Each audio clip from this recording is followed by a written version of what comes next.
Hey, Vu, welcome to another episode in Confident AF Live. We're continuing on the series from last week and the week before about how to create unrealistic results inside of your business that make other people's heads turn and go, what? How did they do that? Today is a hot topic because there are two things that our monkey brain loves to do that will derail our progress inside of our business. And it's very, very simple. One is your brain will say, but we don't know how to do that. How are we going to do that? How? It's literally one of the biggest things that will drive you crazy when you start believing and what other people deem as unrealistic goals. Your brain will go crazy going, but how are we going to do that? How are we going to do that? How are we going to do that? How are we going to do that? So I'm going to talk to you about how to overcome that today. Then the other thing that will drive you crazy is when you want to believe something is possible, but you just don't see how it is possible. Like, you want to believe it. You're like, yeah, Brandon, I hear ya. I want to believe in that thing that I really, really want to have, but I got news for you. Even though I really want to believe it, I don't actually believe it. And that means it is in your head, I want to believe it, but it's not actually in your heart, you actually do believe it. So we're going to talk about both of those today, and it's going to be incredibly encouraging for all of you. So here's the first thing I want to tell you, just flat out of the gate, you don't need to know how. Okay? You do not need to know how you're going to do it. You don't need to know how you're going to achieve those dreams, goals, and desires. You don't need to know how you're going to build I want to say empire. You don't know how you're going to do those things. Okay? And the other thing is, it doesn't have to feel possible. It's okay. Like, it's okay if you don't know how, and it's okay if it doesn't feel possible. I feel like just me giving you permission to realize it's okay that you don't know how, and it's okay if it doesn't feel possible, you can still move toward it, is a huge epiphany for so many of you. Because none of those two things are actually a requirement for results. They're just habits of thought that keep you from actually moving toward your goal. One of the things that I always tell people when I work with them is I love to use the roadway analogy. You're going from point A to point B inside of your business. And on any highway, you have your mile markers, right? And your mile markers tell you how close or how far away you are from your next destination, where you're going to go next inside of your business. And the truth is, if you're going from California and going all the way to Florida, you don't know exactly how you're going to get there. You know you're going to take a highway. You're probably going to use GPS, but you don't know exactly how you're going to get there. And all you need to know is the first step to take toward that destination. And as your GPS is going there, your GPS is slowly calculating how many more miles. And you can watch your mile markers for the exits and all that other kind of stuff, but you're just measuring progress. Now, the possibility piece is a little bit different because you've probably driven on the highway before. A lot of people have probably know somebody who's driven a long distance. So the possibility piece there is not as accurate as an example as the whole idea of I don't know how I'm going to get there.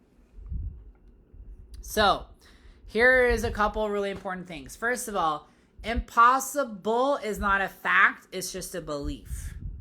And what I love to do this is at one point, everybody said it was impossible for human beings to fly. We fly. At one point, it was impossible for us to have these smartphones. We do. At one point, the automobile was impossible. We have it. At one point, maybe you believed it was impossible for you to find someone to marry. But maybe you're married now, right? I thought at one point it was impossible for me to have a house. So impossible is not a fact. It's just a belief. And when you can look back on all the things that you've already achieved in your life and your business that you didn't think were possible and you felt was impossible, man, that is a great way to shift your mindset and your perspective right off the bat. The second thing I want to say is I don't know how is not a problem. It's a normal starting point. And the other thing is, can I just say, I feel like it's actually a huge protective mechanism that God gives us, that he doesn't let us know exactly how we're going to achieve our goals, dreams, and aspirations. Not every step, not every challenge, not every setback, not every obstacle. Because maybe if we knew it, we wouldn't pursue it. And also, if we did know it, we would miss all the really cool, amazing blessings in disguise and the surprises and everything else. I mean, one of the things I loved the most when I was a kid growing up and around Christmas time was knowing that I was going to have surprise gifts from Santa Claus. If I had known how those things showed up underneath the tree, if I had known how the magic happens, and if I knew what was going to be there, where's the fun in that? You know? I feel like there is a piece of God's personality that he really loves to surprise us with good things that we didn't expect, that we couldn't have imagined. Because when that happens in our life and our business, it's like his stamp on it, where it's undeniable that it's actually him that's blessing us and helping us inside of our business. I think that's really, really beautiful. The third thing I want to say is most people wait for full clarity before they act, which is kind of like wanting to know the weather and how everything's going to work out before you actually plan it. And the Bible actually says the farmer who waits for the wind or waits for the perfect weather never plants. And I feel like we do that in our business, right? Clarity comes from movement, not before it. And if we go back to the car driving analogy, your GPS cannot recalculate unless you're moving. Just think about it. If your car is parked and you're not moving, your GPS is going to tell you how to get there, but it's not going to do anything else because you're not actually moving. And so one of the most important things in business is to keep moving forward so that you're trying new things, so that you're getting feedback and you can continue to grow. Most people think, once I know how, I'll start. But the truth is you start and then you figure out how. And that's so true. The truth is you have to, and God will always give you the first step. I want to be really clear about that. God will give you the first step. You got to take the first step, and then the next step will be shown, and then the next, and then the next, and the next. I don't know how has stopped so many businesses way more than lack of talent, lack of resources, or opportunity. Way, way, way more. Now, a great story for this is one of my favorites. It's in my book, Confident AF, Unleash Your Inner Badass. Shameless plug. If you haven't bought the book, it's amazing. You need to go out and buy it. It's on Amazon. It's very affordable, and it will fill you with so much encouragement. There's incredible affirmations, and there's some great questions to answer too.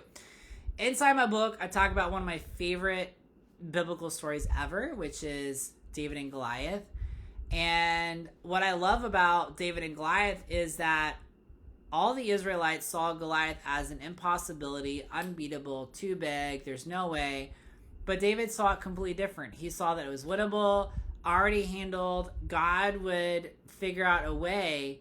And he didn't say, let me go learn how to slay the giant first. He just said, I am going to slay, and I'm going to slay with what I have, and we'll figure it out.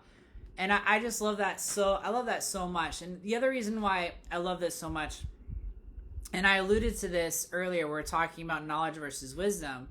But knowledge at the time was like, you got to wear armor, you got to have a sword, you got to have a shield. David didn't know any of those things.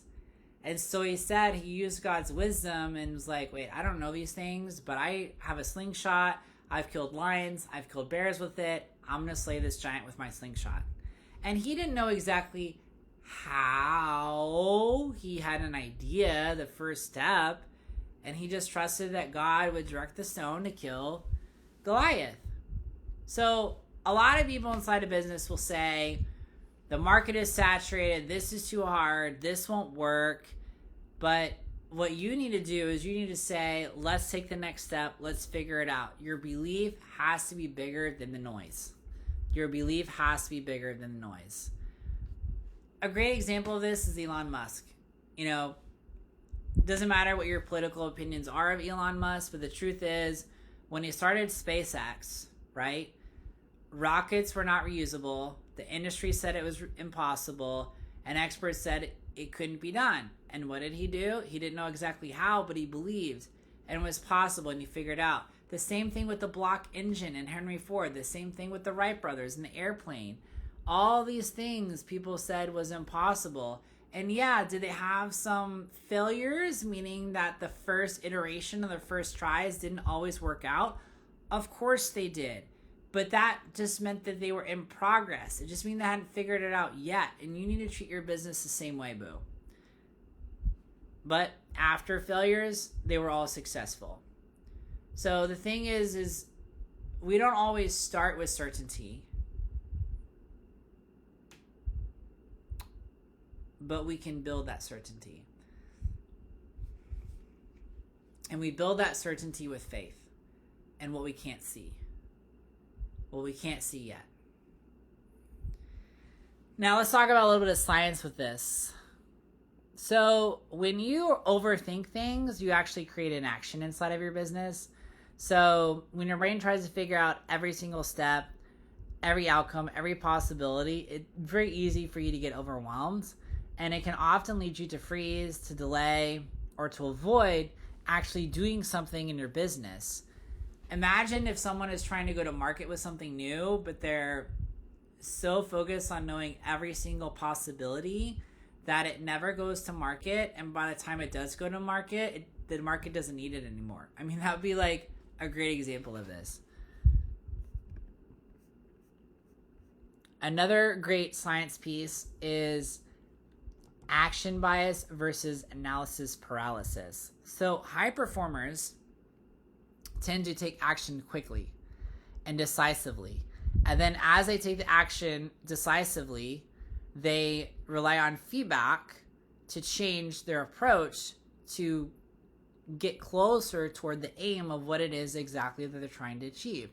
While low performers tend to wait, analyze, and hesitate. A great example of this would be Facebook ads.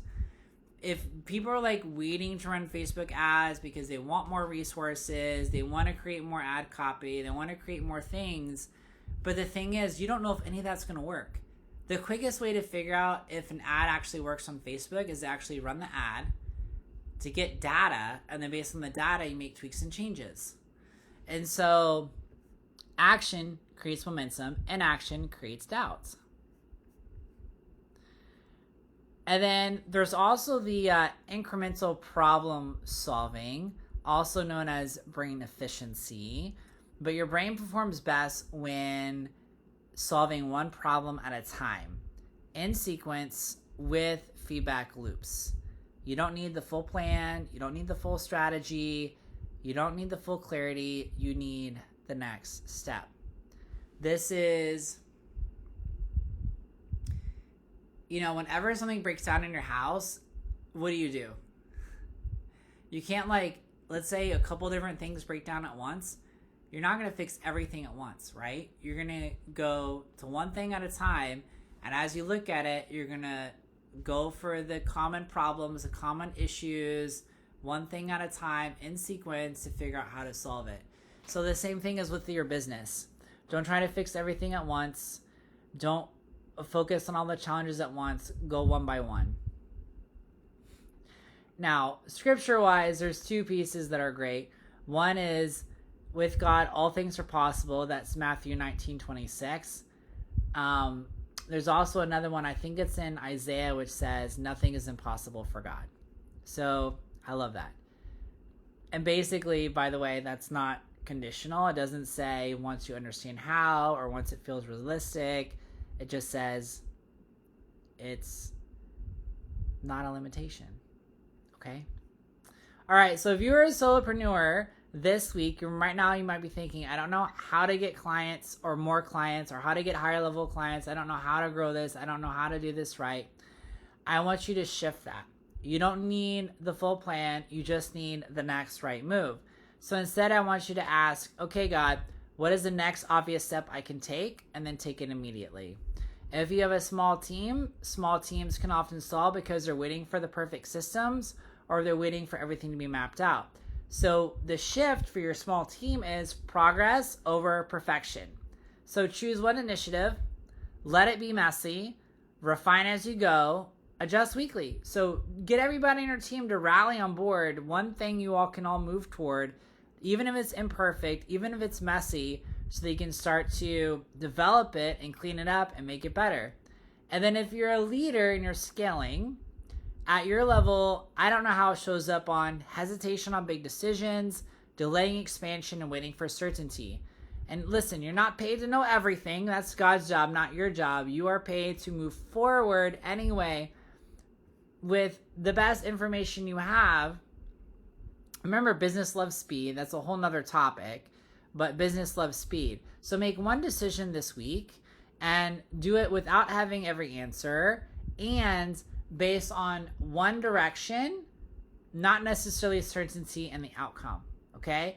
So listen, you don't need to eliminate all the doubts. You don't need to eliminate all the worries. You don't need to know how. You just need to move so that your GPS can recalculate for you as you build your business. Because the people who create unrealistic results are the ones who haven't had everything figured out, but they have the courage to try. They have the courage to act and the faith and belief in God's goodness to protect them and help them. And they're the ones who are willing to take the next step before anybody else does. And once you let go of needing to know how, the next thing you have to embrace is this: moving even when it's uncomfortable. Next week, we have another episode as we continue how to create unrealistic results inside of your business and make heads turn and go, what? How did they do that? Thank you so much for watching on YouTube. Make sure you like and subscribe. If you're listening to this podcast on Spotify, iTunes, or wherever else, thank you so much. Leave a review and be sure to share this with other people who could use some incredible encouragement as they grow and scale their business too.